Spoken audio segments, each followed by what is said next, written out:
So, yon. Ito nga pala yung trade natin kagabi during London session. So, ba't naging sell yung bias ko dito, no? Kasi yung bias ko dito, itong area to, ay puro supply zone to. So, dito, kung nasan yung price kagabi or kanina, is in between siya ng dalawang supply zone natin sa 15 minutes with order block. Okay, and then sa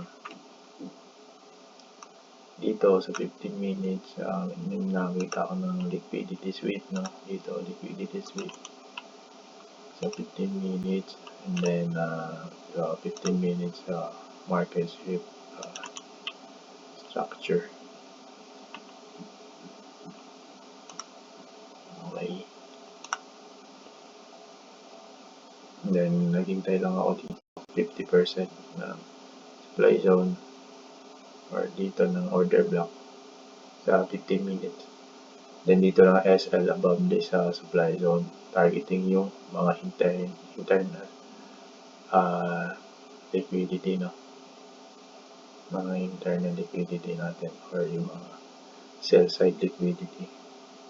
Targeting this one kasi this is an order block, so I'm expecting na baka mag-react dito si market. That's why hanggang dyan lang yung take profit ko. Then here naman yung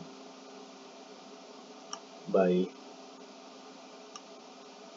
dito naman yung buy is gitna na 15 minutes per value gap.